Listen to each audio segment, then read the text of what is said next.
दोस्तों, हमारे इस नए विश्लेषण में आपका स्वागत है।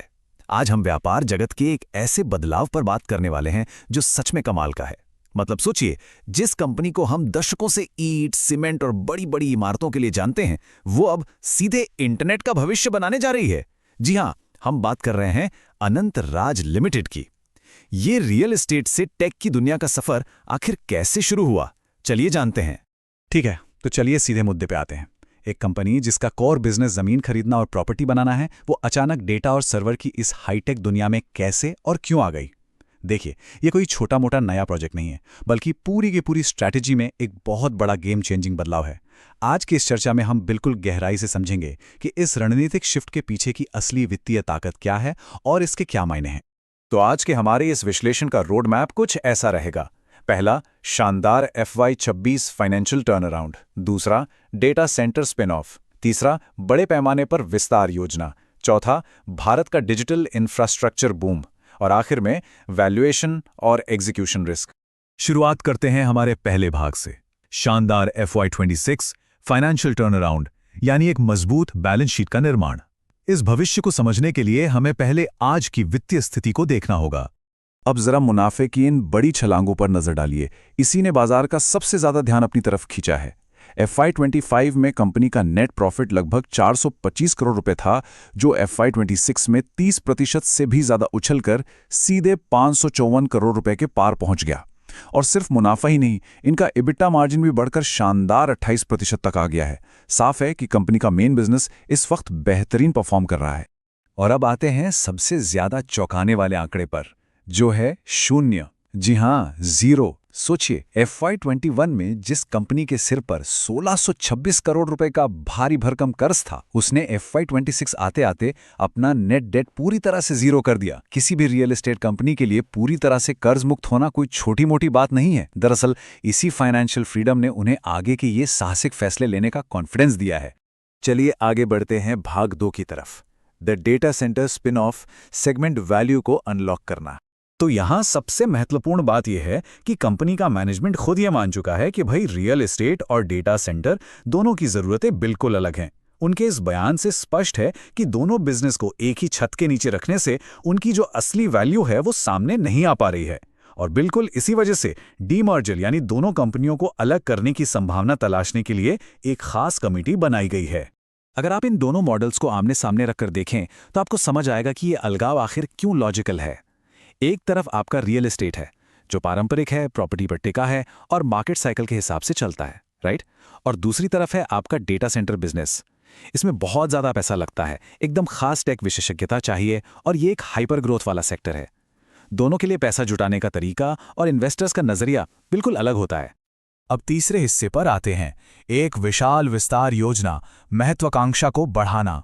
20,000 करोड़ रुपए। जी हां, आपने बिल्कुल सही सुना। ये बहुत बड़ा आंकड़ा साफ तौर पर बताता है कि उनकी सोच और योजना का स्केल कितना बड़ा है। ये वो रकम है जो कंपनी अपनी डेटा सेंटर कैपेसिटी के टारगेट तक पहुंचने के लिए इन्वेस्ट करने वाली है।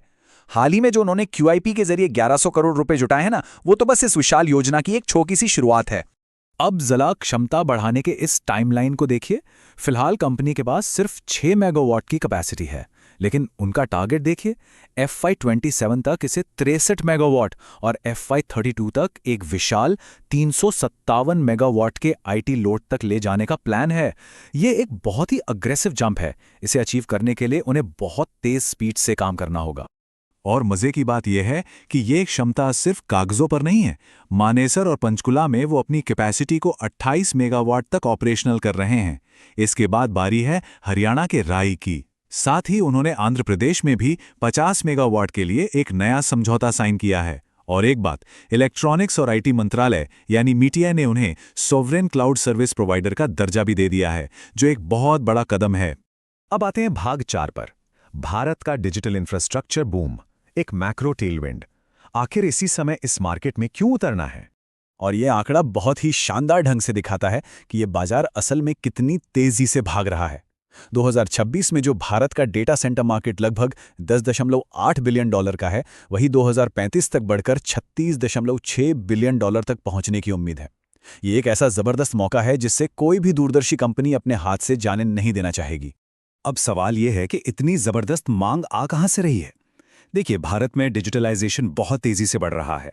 फिर आर्टिफिशियल इंटेलिजेंस के आने से सर्वर्स की ज़रूरतें तो जैसे रॉकेट की स्पीड से बढ़ी हैं। इसके अलावा सरकार के सख्त डेटा लोकलाइजेशन नियम ये पक्का कर रहे हैं कि हमारे देश का डेटा देश के अंदर ही रहे। इसी वजह से लोकल और हाई परफॉर्मेंस डेटा सेंटर्स की मांग आसमान छू रही है। तो चलिए अब पहुंचते हैं अपने पांचवें और सबसे क्रिटिकल भाग पर, वैल्यूएशन और एग्जीक्यूशन रिस्क, एक रियलिटी चेक। अब इन आंकड़ों के बारे में जो बात वास्तव में दिलचस्प है वो ये है कि बाजार ने फ्यूचर की इस ग्रोथ को शेयर के मौजूदा भाव में पहले से ही जोड़ लिया है।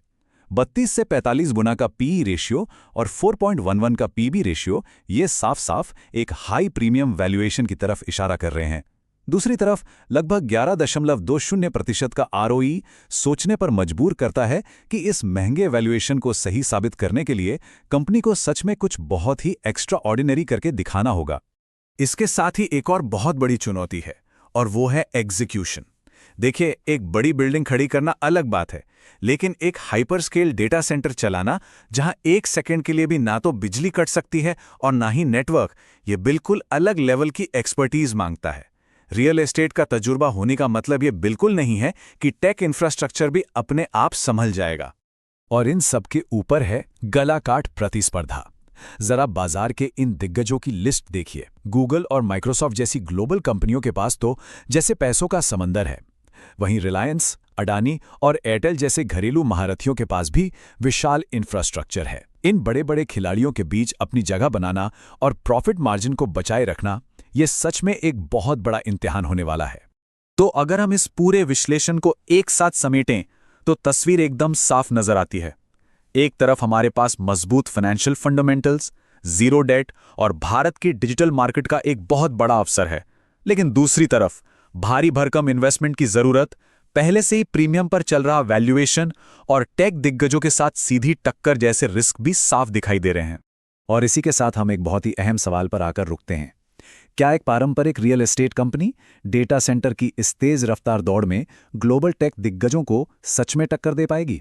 क्या उनकी मजबूत बैलेंस शीट इन दिग्गजों के अनुभव पर भारी पड़ेगी? खैर, आज के इस विश्लेषण में बस इतना ही। आने वाले सालों में इस रणनीति का क्या नतीजा निकलता है, ये देखना यकीनन बहुत दिलचस्प होगा।